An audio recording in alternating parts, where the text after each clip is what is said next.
This is going to be our fourth straight loss, 3-1 to Pirates, bottom of the eighth, 2-1, 2 outs. But the way that the offense is playing, I have zero hope that they can actually dig out of this because it's Detroit, and apparently they can't do anything correctly. You've lost 4 straight now, 2 to a glorified single-A team in Oakland, whose stadium is, let's just face it, a dumpster fire. And now you're going to lose your second game to Pittsburgh. In Pittsburgh, you did pretty well on the road. You're losing your 4th straight. You're 6-5. You're barely holding on to a wild card spot. And before anyone tells me it's early, give them time, I've given these guys 6 years now. This is our 6th year. I'm tired of losing. I'm tired of getting my hopes up every year, and then they go out, they start off fast, and they go take a 1-0 lead against a good team. It's like, okay, they can actually do something. Nope, silly me, silly fan base. We can't do anything correctly. Jake Rogers can't even hit above 100, let alone the Mendoza line.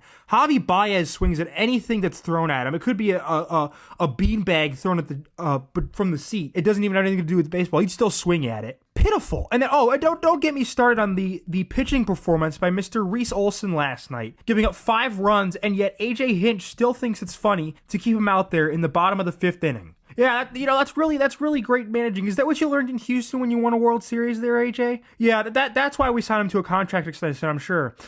Chris Ilitch and the whole management and the whole ownership, it's just pitiful. You guys, you're failing the whole town. You're failing baseball as a whole. You couldn't even spend this offseason, and when you did, it looks like it's terrible gambles. We got Javier Baez still taking up a good amount of cap space. The Tigers are going to be 6-5 when they should realistically be 7-4, 8-3. It's not happening. Things are only going to get worse. This is just pitiful. I've had enough of getting my hopes up every year. They better show me that they actually care about the fan base. You better, in the Minnesota series Thursday, you better take 3 out of 4. If you don't, it's a failed series, and you may as well just quit the season. The season is a joke. This team is a joke. The organization is a joke. Haven't gotten a winning record since 2016. Haven't won the Central since, I think, 2013 or 14. Haven't been to the playoffs in 10 years. Haven't won a World Series in 40 years. It's pitiful. And they don't seem to care. They do not seem to care. Oh, give our young guys time. It's been 6 years going on this rebuild. How much more time do you need?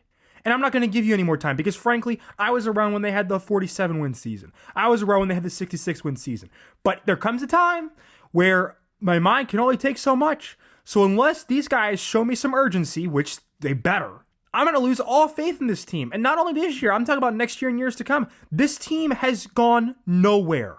They're exactly where they were in 2016 in the earlier part of 2017. They've done nothing to improve. They don't care about improving. They don't care about winning a winnable division. It's pitiful. I've had enough of these games where, maybe we can have a good season. There's some young talent. Take that young talent. If it's not impressing on the big stage, take that young talent and you can shove it right up your you-know-where. I really don't care anymore. I'm tired of hearing about wait till next year. When is it going to be, we can win now. We can win now. Newsflash, it'll never be because Chris Ilitch can't spend.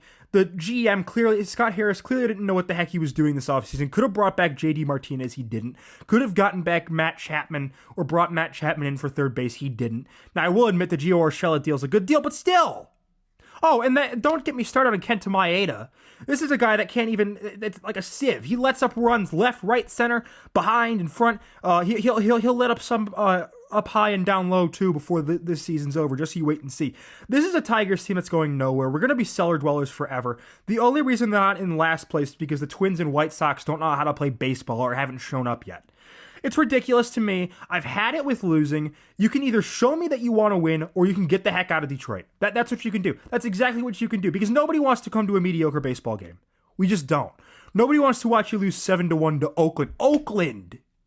To Oakland. It's not like, if you lost 7-1 to the Dodgers, I'd understand. But it's Oakland. They're the worst team in baseball right now. Or one of the worst teams. Chicago's probably the worst team, but they're one of the worst teams in baseball right now. Well, I'm in Miami, and you can't even take a series from Oakland. Get a life, all of you. Play like you actually care. And if you follow my X account, you'll know what I mean. Play like you actually care. I think it's time we go over the basketball championship last night. The UConn Huskies and Dan Hurley are your new dynasty. Back-to-back championships for the first time since Florida did it in 05-06 and then again in 06-07.